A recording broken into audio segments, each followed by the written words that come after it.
नमस्कार, आप देख रहे हैं प्रश्नकाल। मैं हूं प्रीति सिंह। संसदीय लोकतंत्र में कार्यपालिका की निगरानी और जवाबदेही तय करने के लिए विधायिका के पास कई तरह के तरीके हैं।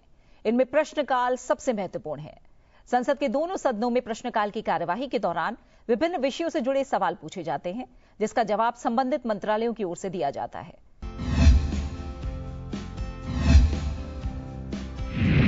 आज के कार्यक्रम का पहला सवाल जुड़ा है लोकसभा से। इस सवाल को पूछा है लोकसभा सांसद कल्याण बैनर्जी ने। उनका सवाल गहरे समुद्र में जाने वाले मछुआरों को बीमा से संबंधित रहा।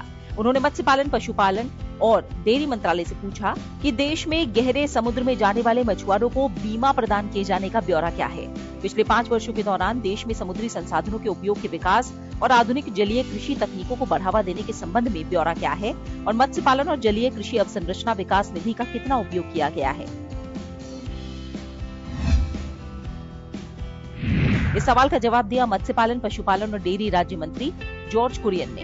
अपने जवाब में उन्होंने बताया कि मत्स्य पालन, पशुपालन और डेयरी मंत्रालय भारत सरकार देश में मात्स्यिकी और डेयरी क्षेत्र के सर्वांगीण विकास के लिए कई योजनाओं और कार्यक्रमों का कार्यान्वयन कर रहा है, जिनमें प्रधानमंत्री मत्स्य संपदा योजना, fisheries and aquaculture infrastructure development fund, spotting dairy cooperative and farmer producer organisation, national programme for dairy development और dairy processing and infrastructure development fund. आगे अपने जवाब में उन्होंने बताया कि मछुआरों को सामाजिक सुरक्षा प्रदान करने के लिए मत्स्य पालन विभाग, मत्स्य पालन, पशुपालन और डेयरी मंत्रालय भारत सरकार वर्तमान में जारी प्रधानमंत्री मत्स्य संपदा योजना के तहत गहरे समुद्र में जाने वाले मछुआरों सहित मछुआरों को दुर्घटना बीमा कवरेज प्रदान करता है, जिसमें बीमा प्रीमियम की पूरी राशि केंद्र और राज्य सरकार द्वारा वहन की जाती है और लाभार्थी की ओर से अंशदान नहीं देना होता है।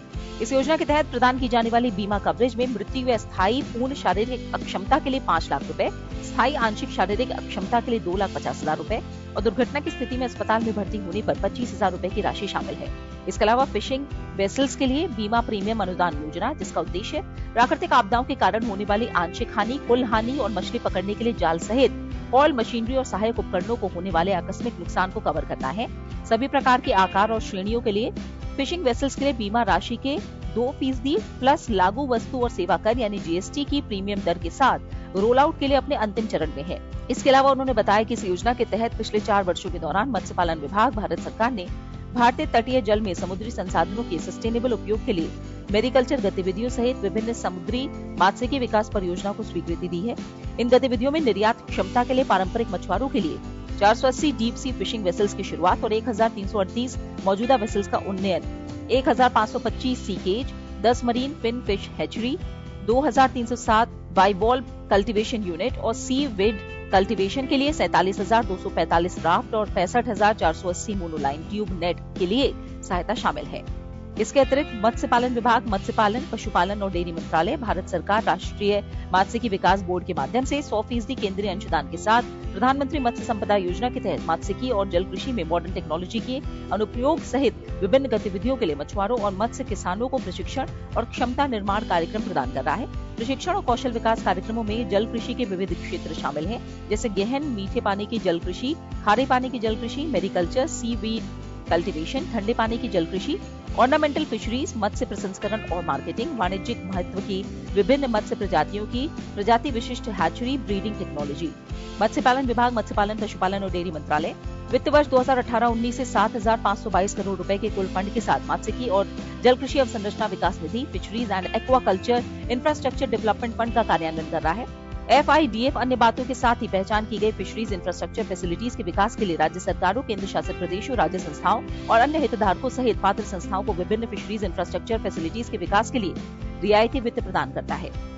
FIDF के अंतर्गत मत्स्य पालन विभाग अगले स्तर के उद्यमियों द्वारा रियायती वित्त उपलब्ध कराने के लिए हर साल 3% तक ब्याज अनुदान प्रदान करता है, जिसकी ब्याज दर न्यूनतम 5% प्रतिवर्ष है। FIDF योजना के तहत मत्स्य पालन विभाग, मत्स्य पालन, पशुपालन और डेयरी मंत्रालय ने कुल 5,801 करोड़ रुपए की लागत से कुल 136 परियोजनाओं को स्वीकृति दी है, जिसमें विभिन्न राज्यों, संघराज्य क्षेत्रों के लिए ब्याज अनुदान के लिए परियोजना लागत 3,858 करोड़ रुपए तक सीमित की गई है। राज्यों और केंद्र शासित प्रदेशों को FIDF के तहत सहायता प्रदान परियोजनाओं में fishing harbour, fish landing centre, ice plant, cold storage, मत्स्य परिवहन सुविधाएं, integrated cold chain, modern fish market, brood bank, hatchery, state fish seed farm आधुनिकीकरण, मात्स्यिकी प्रशिक्षण केंद्र, मत्स्य प्रसंस्करण इकाइयां, फिश फीड मिल, प्लांट, जलाशयों में केज कल्चर, मेरिकल्चर शामिल हैं।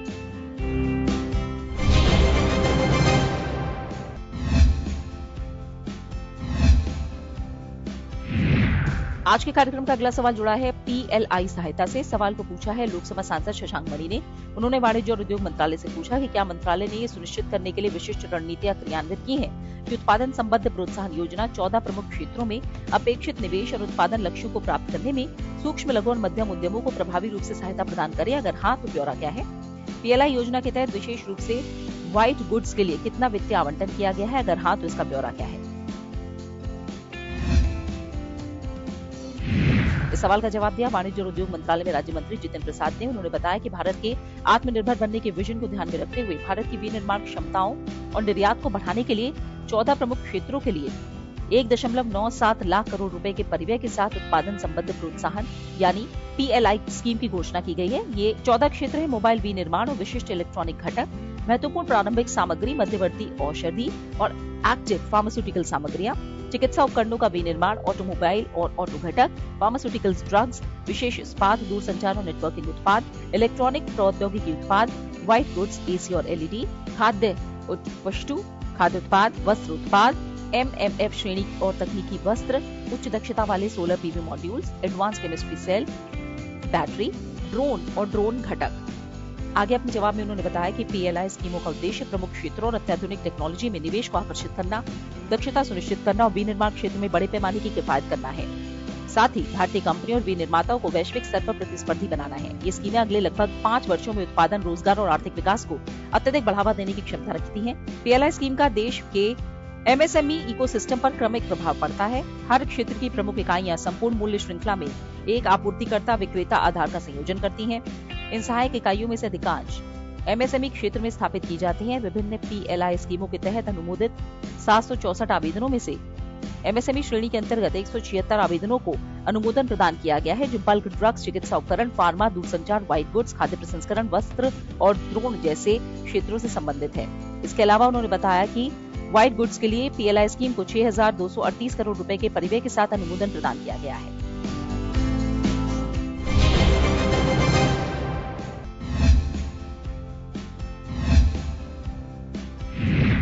आज के कार्यक्रम का अगला सवाल जुड़ा है वस्त्र उद्योग में रोजगार सृजन से। सवाल को पूछा है लोकसभा सांसद जी कुमार नायक ने। उन्होंने वस्त्र मंत्रालय से पूछा कि क्या सरकार ने 2030 तक 6 करोड़ रोजगार सृजन करने के लिए वस्त्र उद्योग में रोजगार सृजन के लिए विशिष्ट लक्ष्य निर्धारित किए हैं? अगर हाँ तो इस लक्ष्य को प्राप्त करने के लिए कार्यान्वित की जा रही रणनीतियों और पहलों का ब्यौरा क्या है? सतत विकास सुनिश्चित करने के लिए वस्त्र क्षेत्र में प्रौद्योगिकी उन्नयन, निवेश और निर्यात को बढ़ावा देने के लिए क्या उपाय किए जा रहे हैं? क्या सरकार ने वस्त्र उद्योग में विकास के लिए प्रमुख क्षेत्रों या संकुलों की पहचान की है और उनकी अवसंरचना संबंधी उत्पादकता बढ़ाने के लिए क्या कदम उठाए जा रहे हैं? वस्त्र क्षेत्र में सृजित नए रोजगार अवसरों में महिलाओं और हाशिए पर पड़े समुदायों का समावेशन सुनिश्चित करने के लिए क्या कदम उठाए जा रहे हैं? इस सवाल का जवाब दिया वस्त्र राज्य मंत्री पवित्र मार्गरेटा ने। उन्होंने बताया कि वस्त्र उद्योग देश में रोजगार सृजन का सबसे बड़ा स्रोत है, जो प्रत्यक्ष रूप से 45 मिलियन से अधिक व्यक्तियों को रोजगार देता है। भारत सरकार वस्त्र क्षेत्र में रोजगार के अवसर सृजित करने के उद्देश्य से विभिन्न योजनाएं और पहले लागू कर रही है।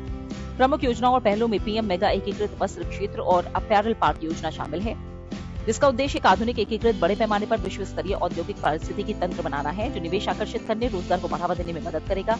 बड़े पैमाने पर विनिर्माण को बढ़ावा देने और प्रतिस्पर्धात्मकता को बढ़ाने के लिए मानव निर्मित फाइबर और अपैरल और तकनीकी वस्त्रों पर ध्यान केंद्रित करने वाली उत्पादन संबद्ध प्रोत्साहन योजना, अनुसंधान, नवाचार और विकास, संवर्धन और बाजार विकास, कौशल केंद्रित करने वाला राष्ट्रीय तकनीकी वस्त्र मिशन, मांग आधारित रोजगार उन्मुख कौशल कार्यक्रम प्रदान करने के उद्देश्य से वस्त्र क्षेत्र में क्षमता निर्माण के लिए समर्थ योजना, रेशम उत्पादन मूल्य श्रृंखला के व्यापक विकास के लिए सिल्क समग्र 2 और राष्ट्रीय हथकरघा विकास कार्यक्रम शामिल है। वस्त्र उद्योग की संपूर्ण मूल्य श्रृंखला के लिए एकीकृत, बड़े पैमाने पर और आधुनिक औद्योगिक अवसंरचना सुविधा विकसित करने के लिए सरकार ने PM मित्र पार्कों की स्थापना के लिए 7 साइटों तमिलनाडु के विरुद्धनगर, तेलंगाना के वारंगल, गुजरात के नवसारी, कर्नाटक के कलबुर्गी, मध्य प्रदेश के धार, उत्तर प्रदेश के लखनऊ और महाराष्ट्र के अमरावती को अंतिम रूप दिया है। इन पार्कों का उद्देश्य वस्त्र उद्योग को विश्व स्तर पर प्रतिस्पर्धी बनाना, बड़े निवेश को आकर्षित करना और वस्त्र क्षेत्र में महिलाओं और वंचित समुदायों सहित रोजगार सृजन को बढ़ावा देना है।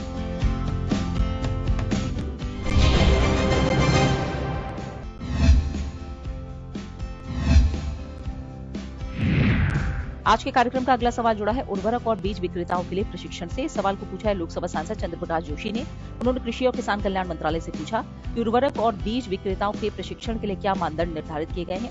क्या उर्वरक और बीज विक्रेताओं के लिए न्यूनतम शैक्षणिक योग्यता का कोई प्रावधान है? क्या सरकार उर्वरक और बीज विक्रेताओं के प्रशिक्षण और शिक्षा के लिए कोई कार्यक्रम चला रही है? अगर हाँ, तो इसका ब्यौरा क्या है?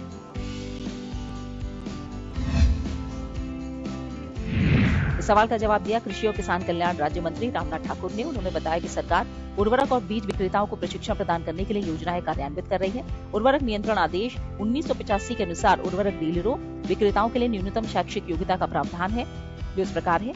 खुदरा डीलरशिप के लिए किसी भी आवेदक को तब तक कोई प्राधिकरण पत्र नहीं दिया जाएगा जब तक कि आवेदक के पास किसी राज्य कृषि विश्वविद्यालय या कृषि विज्ञान केंद्र या राष्ट्रीय कृषि विस्तार प्रबंधन संस्थान या राष्ट्रीय ग्रामीण विकास और पंचायती राज संस्थान या भारतीय उर्वरक संघ या किसी अन्य अनुमोदित सरकारी संस्थान से 15 दिनों का सर्टिफिकेट कोर्स न हो, बशर्ते किसी व्यक्ति के पास मान्यता प्राप्त विश्वविद्यालय या संस्थान से कृषि या रसायन विज्ञान में स्नातक की डिग्री या कृषि विज्ञान में डिप्लोमा या राज्य सरकार द्वारा यथाधिसूचित उर्वरक या कृषि इनपुट पर विषय सहित समकक्ष पाठ्यक्रम न हो, तो उसे अलग से सर्टिफिकेट कोर्स करने की आवश्यकता नहीं होगी, बशर्ते ये कि किसी डीलर जिसे उर्वरक चतुर्थ संशोधन आदेश 2018 के लागू होने से पूर्व प्राधिकार पत्र प्रदान किया गया है, इन्हें अपने अधिकार पत्र के नवीनीकरण के समय अहर्ता रखने की आवश्यकता नहीं होगी। बीज विक्रेताओं के प्रशिक्षण के लिए कोई अलग मानदंड नहीं है और बीज विक्रेताओं के लिए कोई न्यूनतम शैक्षणिक योग्यता निर्धारित नहीं है।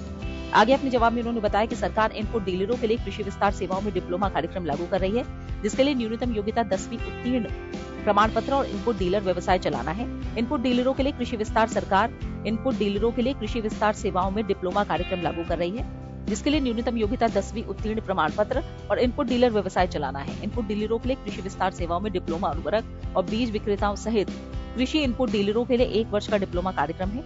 राष्ट्रीय कृषि विस्तार प्रबंधन संस्थान, राज्य कृषि प्रबंधन और विस्तार प्रशिक्षण संस्थानों, कृषि विज्ञान केंद्र और राज्य कृषि विश्वविद्यालयों के माध्यम से सभी राज्यों में DAESI कार्यक्रमों को लागू कर रहा है। हर साल चयनित राज्य जिले में केंद्रीय उर्वरक गुणवत्ता नियंत्रण और प्रशिक्षण संस्थान, क्षेत्रीय उर्वरक नियंत्रण प्रयोगशालाओं द्वारा उर्वरक गुणवत्ता नियंत्रण पर 1 दिवसीय डीलर प्रशिक्षण कार्यक्रम चलाया जा रहा है।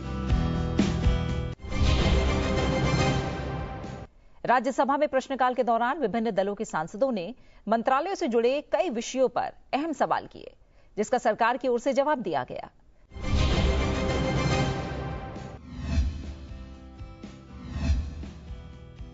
कार्यक्रम के इस हिस्से में सवाल राज्यसभा से जुड़े हुए। ये सवाल जुड़ा है हरित हाइड्रोजन मिशन से। इस सवाल को पूछा है राज्यसभा सांसद संजय सेठ ने। उन्होंने नवीन और नवीकरणीय ऊर्जा मंत्रालय से पूछा कि राष्ट्रीय हरित हाइड्रोजन मिशन की प्रगति के विस्तृत आंकड़े क्या हैं। 2024 के मिशन के तहत पहचाने गए हरित हाइड्रोजन हब की संख्या में विस्तृत आंकड़े क्या हैं। 2024 में मिशन के तहत हरित हाइड्रोजन उत्पादन की आर्थिक स्थिरता चुनौतियों का समाधान करने के लिए क्या कदम उठाए गए हैं। 2024 में मिशन के तहत कोई आवश्यक अवसंरचनात्मक ढांचा बनाया गया है? अगर हाँ, तो इसका ब्यौरा क्या है? अगर नहीं, तो कारण क्या है? इस सवाल का जवाब दिया नवीन और नवीकरणीय ऊर्जा मंत्रालय में राज्य मंत्री श्रीपद येसो नाइक ने। उन्होंने बताया कि नवीन और नवीकरणीय ऊर्जा मंत्रालय राष्ट्रीय ग्रीन हाइड्रोजन मिशन का कार्यान्वयन कर रहा है, जिसका उद्देश्य भारत के ग्रीन हाइड्रोजन और इसके डेरिवेटिवों के उत्पादन, उपयोग और निर्यात का वैश्विक केंद्र बनाना है। भारत की ग्रीन हाइड्रोजन उत्पादन क्षमता 2030 तक 5 मिलियन मीट्रिक टन प्रतिवर्ष तक पहुंचाने की संभावना है। ग्रीन हाइड्रोजन की 4,12,000 टन प्रतिवर्ष उत्पादन क्षमता आवंटित की गई है, जबकि 3,000 मेगावाट प्रतिवर्ष की इलेक्ट्रोलाइजर विनिर्माण क्षमता निर्धारित की गई है। मिशन के अंतर्गत साइट कार्यक्रम के कार्यान्वयन के लिए योजना दिशा निर्देश, घटक 2 ग्रीन अमोनिया उत्पादन की खरीद के लिए प्रोत्साहन और घटक 2 ग्रीन हाइड्रोजन उत्पादन की खरीद के लिए प्रोत्साहन 16 जनवरी 2024 को जारी किए गए हैं। इसके अलावा इस्पात, नौवहन और सड़क परिवहन क्षेत्रों में ग्रीन हाइड्रोजन आधारित पायलट परियोजना के कार्यान्वयन के लिए योजना दिशा निर्देश जारी किए गए हैं। इस्पात क्षेत्र में कुल 3 पायलट परियोजनाओं को स्वीकृति दी गई है। कुल 37 वाहनों और 9 हाइड्रोजन ईंधन भरने वाले स्टेशनों वाली 5 पायलट परियोजनाओं को स्वीकृति दी गई है। परीक्षण के लिए जिन वाहनों को तैनात किया जाएगा, उनमें 15 हाइड्रोजन ईंधन सेल आधारित वाहन और 22 हाइड्रोजन आंतरिक दह इंजन आधारित वाहन शामिल हैं। ये वाहन देश भर में 10 अलग अलग रूटों पर चलेंगे, जैसे ग्रेटर नोएडा, दिल्ली, आगरा, भुवनेश्वर, कोणार्क, पुरी, अहमदाबाद, वडोदरा, सूरत, साहिबाबाद, फरीदाबाद, दिल्ली, पुणे, मुंबई, जमशेदपुर, कलिंगनगर, तिरुवनंतपुरम, कोच्चि, एडापल्ली, जामनगर, अहमदाबाद और NH-16 विशाखापत्तनम। राष्ट्रीय ग्रीन हाइड्रोजन मिशन के तहत भारत में हाइड्रोजन हब स्थापित करने के लिए 15 मार्च 2024 को योजना दिशा निर्देश अधिसूचित किए गए थे। आंध्र प्रदेश में विशाखापत्तनम के पास पुदीमदका में मिशन के तहत NTPC green energy limited green hydrogen hub परियोजना पहला ग्रीन हाइड्रोजन हब है। पत्तन, पोत परिवहन और जलमार्ग मंत्रालय ने भी 3 प्रमुख बंदरगाह चिन्हित किए हैं, जैसे कि दीनदयाल, पारादीप और BO चिदम्बरनार, जो कि तूतीकोरिन में है। इन बंदरगाहों को हाइड्रोजन हब के रूप में विकसित किया जाना है। 4 जुलाई 2024 को परीक्षण सुविधाओं, अवसंरचना और मिशन के तहत मानकों और विनियामक ढांचे के विकास के लिए संस्थागत सहयोग के लिए योजना दिशा निर्देश जारी किए गए हैं। मिशन के उद्देश्यों को समयबद्ध तरीके से पूरा करने के लिए किए गए अन्य उपायों में कई उपाय शामिल हैं, जिनमें 31 दिसंबर 2030 को या उससे पहले चालू किए गए ग्रीन हाइड्रोजन, ग्रीन अमोनिया संयंत्रों और जो ग्रीन हाइड्रोजन और ग्रीन अमोनिया के उत्पादन के लिए अक्षय ऊर्जा का उपयोग करते हैं, इन्हें परियोजना के चालू होने की तारीख से 25 साल की अवधि के लिए इंटर स्टेट ट्रांसमिशन सिस्टम के भुगतान से छूट दी गई है। अक्षय ऊर्जा का उपयोग करते हुए जल के इलेक्ट्रोलिसिस द्वारा ग्रीन हाइड्रोजन, ग्रीन अमोनिया का उत्पादन करने वाले स्टैंड अलोन संयंत्रों को पर्यावरण प्रभाव आकलन अधिसूचना 2006 के प्रावधानों के अंतर्गत पूर्व पर्यावरण स्वीकृति लेने से छूट दी गई है। विशेष आर्थिक क्षेत्र अधिनियम 2005 की धारा 26 के अंतर्गत विशेष रूप से इकाई के कैप्टिव उपभोग के लिए अक्षय ऊर्जा उपकरण की स्थापना, प्रचालन और रखरखाव के लिए इकाइयों को शुल्क लाभ की अनुमति दी गई है। विशेष आर्थिक क्षेत्र या निर्यात उन्मुख इकाई के अंदर स्थित अक्षय ऊर्जा संयंत्रों और विशेष रूप से ग्रीन हाइड्रोजन के उत्पादन संयंत्रों के लिए विद्युत की आपूर्ति करने वाले अक्षय ऊर्जा संयंत्र जो SEZ के अंदर स्थित है या EOU के रूप में स्थापित हैं, उनके लिए सौर PV मॉड्यूलों के लिए मॉडलों और निर्माताओं की अनुमोदित सूची और पवन टरबाइन मॉडल आवश्यकताओं के लिए मॉडलों और विनिर्माताओं की संशोधित सूची से छूट प्रदान की गई है।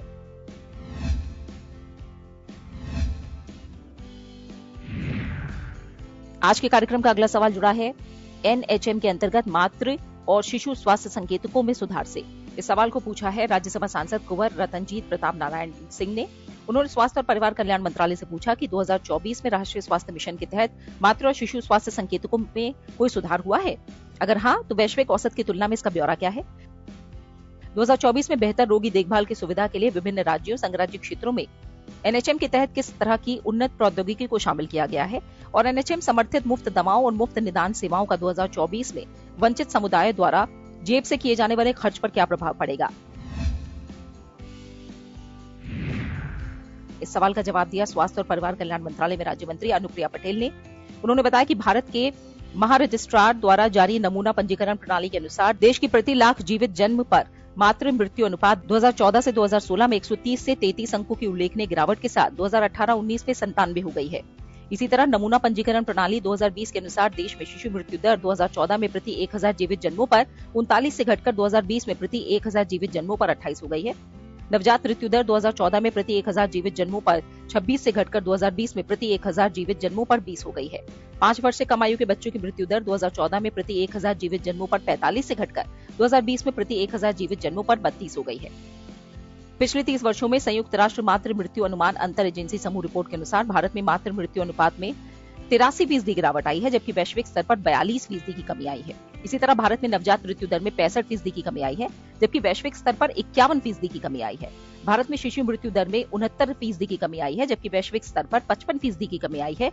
और भारत में 5 वर्ष से कम आयु के बच्चों की मृत्यु दर में 75% की कमी आई है, जबकि वैश्विक स्तर पर 98% की कमी आई है। रोगी परिचर्या को सुविधाजनक बनाने के लिए NHM के तहत आरंभ की गई प्रमुख टेक्निकल प्रगति इस तरह से है। यूविन यानी डिजिटल टीकाकरण प्लेटफॉर्म। अक्टूबर 2024 में आरंभ किया गया यूविन पोर्टल सार्वभौमिक टीकाकरण कार्यक्रम के तहत गर्भवती महिलाओं और जन्म से 17 वर्ष तक के बच्चों के लिए टीकाकरण सेवाओं के पूर्ण डिजिटलीकरण और टीकाकरण रिकॉर्ड को बनाए रखने के लिए विकसित किया गया है। टेलीमानस, जो कि मानसिक स्वास्थ्य हेल्पलाइन है। सरकार ने देश में गुणवत्तापूर्ण मानसिक स्वास्थ्य परामर्श और परिचर्या सेवाओं तक पहुंच को और बेहतर बनाने के लिए 10 अक्टूबर 2022 को राष्ट्रीय टेली मानसिक स्वास्थ्य कार्यक्रम शुरू किया है।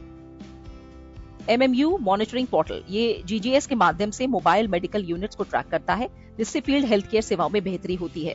आवश्यक दवाओं, निदान की उपलब्धता सुनिश्चित करने और वंचित समुदायों सहित जन स्वास्थ्य सुविधाओं में आने वाले रोगियों के जेबी व्यय को कम करने के लिए भारत सरकार सभी राज्यों और संघराज्य क्षेत्रों में राष्ट्रीय स्वास्थ्य मिशन के तहत निःशुल्क दवा सेवा पहल और निःशुल्क डायग्नोस्टिक सेवा पहल, राष्ट्रीय स्वास्थ्य लेखानुमान के अनुसार कुल स्वास्थ्य व्यय के प्रतिशत के रूप में जेबी व्यय 2013-14 में 64.2% से घटकर 2021-22 में 39.4% हो गया है।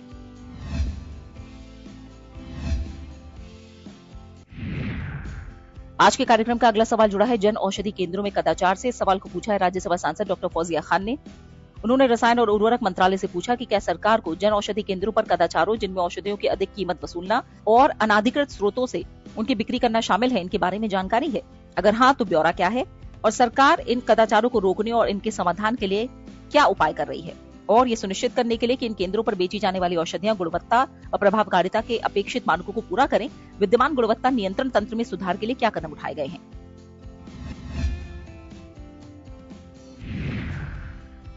इस सवाल का जवाब दिया रसायन और उर्वरक मंत्रालय में राज्य मंत्री अनुप्रिया पटेल ने। उन्होंने बताया कि जन औषधि केंद्रों का भारतीय औषध और चिकित्सा उपकरण ब्यूरो के विपणन अधिकारियों द्वारा समय समय पर निरीक्षण किया जाता है, ताकि कदाचार संबंधी किसी भी संभावना को खत्म किया जा सके। जन औषधि दवाओं के लिए अधिक मूल्य वसूलने या जन औषधि दवाओं के अतिरिक्त अन्य दवाओं की बिक्री करने से संबंधित शिकायतों के मामले में पीएमबीआई अधिकारी जांच करते हैं और अपने निष्कर्षों के आधार पर पीएमबीआई कारण बताओ नोटिस चेतावनी जारी करता है और आवश्यकता अनुसार अनुवर्ती निरीक्षण करता है। जेके में दवाओं का एक निश्चित अधिकतम खुदरा मूल्य होता है, जो पूरे देश में एक समान होता है, जिससे मूल्य निर्धारण में कोई विसंगति नहीं होती। जन औषधि केंद्रों के माध्यम से आपूर्ति की जाने वाली दवाइयों के मानकों को पूरा करना सुनिश्चित करने के लिए विनिर्दिष्ट कड़े उपाय लागू किए गए हैं, जिनमें दवाइयों की खरीद केवल विश्व स्वास्थ्य संगठन उत्तम विनिर्माण पद्धतियों द्वारा प्रमाणित आपूर्तिकर्ताओं से ही की जाती है। योजना के अंतर्गत आपूर्ति की जाने वाली दवाओं के प्रत्येक बैच का परीक्षण राष्ट्रीय परीक्षण और अंशांकन प्रयोगशाला प्रत्यायन बोर्ड यानी NABL द्वारा मान्यता प्राप्त प्रयोगशालाओं में किया जाता है और गुणवत्ता परीक्षण में सफल होने के बाद ही दवाएं जन औषधि केंद्रों को भेजी जाती हैं। विक्रेताओं के सुविधा केंद्रों का गुणवत्ता ऑडिट नियमित रूप से भारतीय औषध और चिकित्सा उपकरण ब्यूरो द्वारा किया जाता है।